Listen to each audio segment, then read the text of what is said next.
सतगुरुदेव जी, परम पूज्य देवी जी, परम माताजी, परम पूज्य सुश्री देवी सौम्या जी, सरस्वती जी, सुश्री देवी समीक्षा जी और सभी गुरु भाइयों को प्रणाम और राम राम।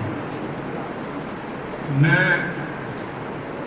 करीबन 1980 से जब से होश संभाला है, वैसे तो 1971 का जन्म है, 1980 से महाराज जी हमारे पास चंडीगढ़ आते थे और हमारे जो पिताजी हैं, हमारे ताया जी हैं, ये 1965 से लगभग इनके गुरुजी के सेवा में लगे हुए हैं। तो हमारे को कई बातें सुनाते थे, तो हम भी उन्हीं की, जैसे वो कहते थे उन्हीं की, उनमें हम देवी जी के और गुरु जी के चरणों में लगे हुए हैं। और इनकी इतनी कृपा है कि छोटे से बूथ में हम काम करते थे, अब बड़े शोरूम में आ गए हैं। तो कृपा का आपको ये बताता हूँ कि मार्केट के अंदर गाहक नहीं है, पर हमारे पास गाहक अटेंड करने के लिए स्टाफ नहीं है। मेरी इतनी कृपा है। और हमारे को कई बार आके कई कहते हैं कि मार्केट में तो गाहक नहीं है और आपके पास गाहक है, तो हम ये कहते हैं सारा हमारे गुरुओं का आशीर्वाद है।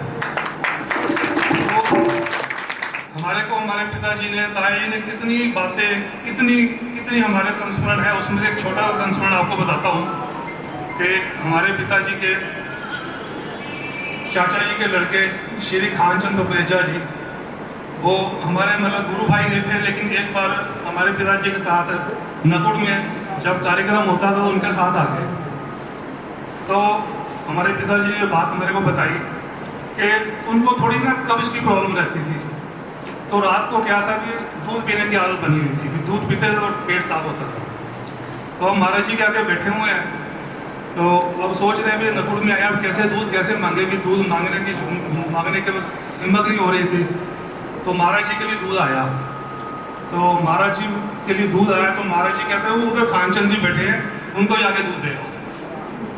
किसी को नहीं पता, उनको जब उनको पता लगा भी खानचंद जी को दूध दिया और खानचंद जी के पास दूध आया, तो वो हैरान कि मैं मन में सोच रहा हूँ और मेरे मन की सोच उनको कैसे पता लगी, 1 मिनट के अंदर मेरी मन की सोच पूरी होगी। तो ऐसे कई संस्मरण हैं। तो हम 13-14 जनों का परिवार है, 3 भाई हैं, इनकी पत्नियां उनकी और हमारी बहन, हमारे माता पिता, हमारे बच्चे, तीनों हम इकट्ठे एक ही परिवार में मिलजुल के रह रहे हैं।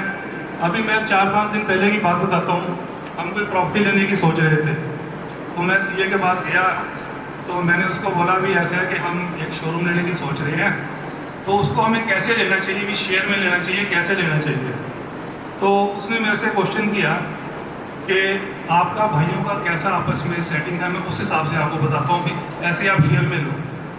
तो मैंने उसको ये कहा भी हमारी आपसी ऐसी अंडरस्टैंडिंग है कि अगर कल को प्रभु ना करे हमें किसी तरह से अलग होना पड़े, तो मैं कहूँगा 5% इसको ज़्यादा दो, वो ये कहेगा मेरे को 10% ज़्यादा हिस्सा मिले।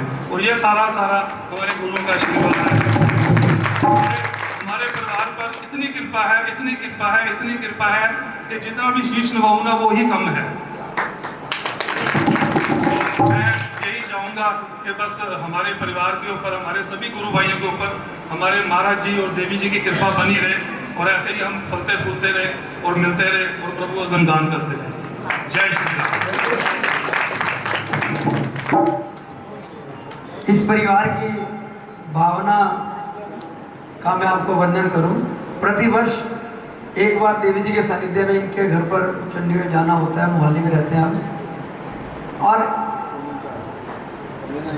राजीव लो जी। और 365 दिन में से ना कम से कम 30-35 बार इनके परिवार से फोन आता है देवी जी के पास, देवी जी कब आ रहे हो। हमेशा मन में भाव रहता है कि देवी जी हमारे घर आ जाए। और इतनी सेवा करते हैं ना, ये मैं आपको शब्दों में बयान नहीं कर सकता।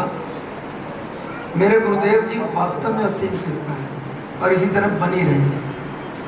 मैं संजीव जी से अनुरोध करूँगा, उनका संस्मरण आज थोड़ा सा छोटा लग रहा था, उसमें जितनी कृपा उनके ऊपर है। संजीव भैया।